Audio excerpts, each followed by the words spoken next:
All right, all right, all right. We are back here at Song of the Day, coming to you from the Rock Cave. I'm your host, Mark Pierce. As usual, it is Monday. Hope you're all doing well today and had a nice weekend. It's going to be a great week this week here in the cave. We got lots of topics and lots of fun things to do today, so stick with me. Don't forget to check me out on YouTube at the Rock Cave. Subscribe, all that good stuff. I am on Instagram as well. The Rock Cave SOTD. All right, what are we talking about today? I'm excited about today. I think I've mentioned it once before, but we're going back in history to 1889. What, you say, Mark? What could be going on in 1889 that's going to bring you Song of the Day? Well, I'm glad you asked, because in that year, 1889, I think it's even on this date, yesterday's date that is, they invented the jukebox. 1889, they invented a machine that was put in the corner of a parlor. It was retrofitted, basically a phonograph, Edison phonograph, that was retrofitted with a coin slot, and that allowed you to have access to the crank so that you could crank the phonograph and it would move the needle over and play the record that you wanted to play. Pretty cool, right? Fast forward, jukebox, of course, made famous in the 1950s. That's what you think of when you think jukebox. Growing up, of course, we loved going to restaurants where they had little miniature jukebox in every single booth. There was a diner is that Etna, Vermont, right across the river from Hanover, where I grew up. Oh no, it was the Fairley Diner. They had, not only did it have awesome home style food, but you did have the jukebox there to play songs in. And here in West Hartford, Connecticut, I think that our pizza place there, Park Lane Pizza, still has those little miniature jukebox to this day sitting in there, and you can play songs on them. I started thinking about jukeboxes, and of course the first thing that came to mind was I could do like some top 5 songs or 10 songs with jukebox in the title or in the lyrics, and of course I came up right off the bat with Jukebox Hero and Don't Put Another Dime in the Jukebox was at the Flirts, and I Love Rock and Roll, Joan Jett. I mean, there's some references in there, but really when I think about a jukebox, I think about the sock hops and the shindigs of past, and everyone loves themselves a good shindig, do they not? Those that know. I have pictures. So I had to think about the 1950s, and I have mentioned before, I did do a very early show about the soundtrack to American Graffiti, which is to me the gold standard of 50s music, because it's got Wolfman Jack in between also. And that's one show I'd like to redo again, because I did it so early in this programming. I'm a little more, just a little more comfortable in front of the camera now, so I'd like to maybe revisit that one day. I don't know, we'll see. But anyway, if you don't know this about me, I absolutely love 50s music, 60s music, early 60s, but mostly 50s. I absolutely love doo-wop and those 50s hits. I just, I guess maybe it's because I grew up on Happy Days, or my father playing reel-to-reel music and the songs that he liked.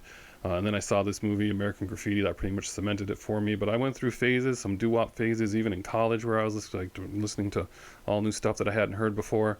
I just love this music, and to this day, I play it pretty regularly. My kids know about it. They know a lot of the songs too, and I just think it's great. I mean, everyone knows a lot of these songs, but I actively go and play these. So we're going to do my very quick made list of 15 awesome jukebox songs from the 1950s, right around early 60s. Okay? So let's go, because we're already at 4 minutes. All right, in no particular order, we're going to start off with Rock Around the Clock by Bill Haley in the Comets, 1954. I mean, this was the huge hit, right? Number 1 in the UK, number 1 in the US. It's basically credited to be bringing rock and roll to the mainstream by far. This is what's the credited it with. It's just an awesome song. I mean, how can you not like this song, right? Next up, Splish Splash, Bobby Darin.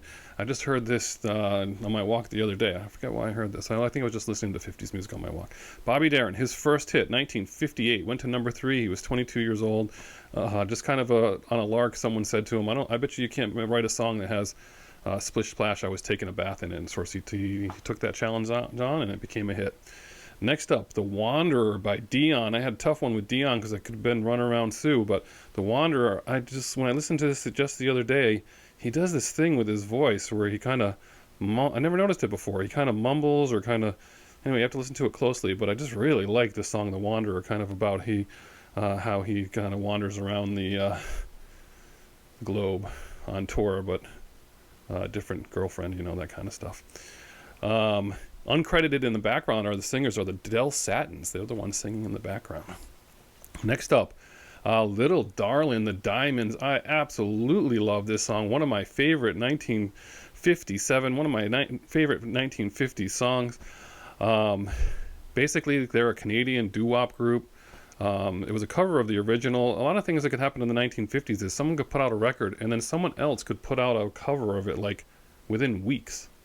I don't know how fast we could do that now, but I mean, they could put out a cover and then put it out and get a hit out of it while it was just being released by the person who wrote and sang. And it's very strange, but it happens to a lot of the songs in the 1950s, and this is one of them. Not their original song, but they released it within the month of the original, and they turned it into a hit.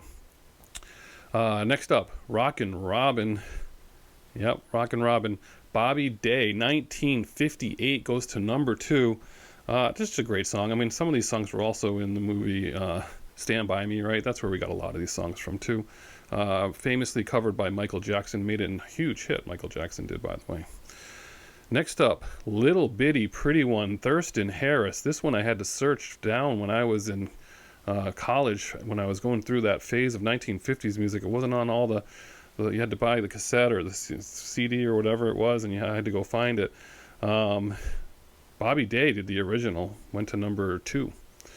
But that's a great song, Little Bitty Pretty One. I really do like that one a lot. Next up, we got Runaway, Del Shannon. I mean, number 1 international hit. I mean, this is a huge, huge hit, and everyone knows Runaway, right? I mean, this is just, I mean, it's just so good. I mean, this is just some great music. I'm going to keep saying that over and over again. Next up, That'll Be the Day, Buddy Holly, 1957. Lots of covers. I mean, basically, a lot of people have covered that, but what a song that is. He says he got it from a song he and his buddy went to watch the movie The Searchers with John Wayne. And John Wayne says something, that's a line from him, and they turned that into a song. Next up, At the Hop, Danny and the Juniors. Gotta have that on there. 1957, number 1 song. Come on, this music is just so fun, right? At the Hop, love it. Famously sung by Sha Na Na at Woodstock. What? Do you keep forgetting that Sha Na Na was an absolutely huge group and they played Woodstock? Let's see. I mean, what else? Oh, that's just At the Hop. That's where we're at, right? You can rock it, you can roll it, do the stomp, and then you can stroll it at the hop. Okay, next up, the Peppermint Twist. What? Yep, the Peppermint Twist. Joey D and the Starlighters, they knock the regular twist out of the way and put up a new song for the twist to do the Peppermint Twist. 1961. Has 2 parts to it. Part 1 and Part 2 on the flip side. See what I did there? Part 2 was mostly instrumental. It was the Part 1 that went to number 1. Next up, Ain't That a Shame? Fats Domino, 1955. Went to number 10, but sold 1 million copies. Pat Boone recorded that within a month of it coming out, again, 1955, and actually he made a decent song for himself, and then that brought attention to the Fats Domino version. Next up, Johnny B. Good, Chuck Berry, 1958, number 2, the most recognized song in modern music history, they say. That's what they say about that. The 7th best song out of 500 in Rolling Stone of all time. Johnny B. Good, of course, famously done that performance in Back to the Future, right? All right, next up, the Big Bopper doing Chantilly Lace. 1958 goes to number 6, but it's the 3rd most played song in 1958.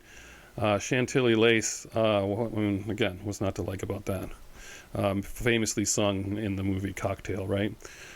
Basically, the Big Bopper was a DJ in Texas. He broke the record for the most time on air in a row. 5 days, 2 hours, 8 minutes, only taking breaks for shower and bathroom, 5 minutes at a time. He also credited with making the very first music video. How about that? Also one of the guys on that plane crash the day the music died with Buddy Holly and Richard Valens. Okay, we got 2 more to go. This one is a sleeper. I didn't find out about this one until much later. Mr. Bassman, Johnny Cymbal, 1963. I just love this stuff. So fun. I didn't even learn about it till I was out of college. It's just a fun song. Listen to it if you have. If you don't know it, listen to it. It's good. And last but not least, you got to do credit to the Coasters, and we're doing Yakety Yak, 1958. Yakety Yak, Don't Talk Back. The Coasters, they had some great songs. I mean, even though a lot of them felt like they were kind of novelty items. Poison Ivy, love that song. Memorized the words to that song as a kid. Youngblood Searchin' and Along Came Jones, love the Coasters. All right, so there's 15 songs for your jukebox. Hard to sum up the 1950s. I just love this music, and I'm already at 11 minutes. That's one way to start this week off. But hey, we're having a sock hop. We're having a shindig. Enjoy it. Tell me about your favorite 50s music. I want to hear it. You notice there's no Elvis on this list. Oh, I don't know. Just what can I say? I mean, I got nothing against Elvis, but anyway, you can comment below. Have a great day, and as usual, I'll catch you on the flip side.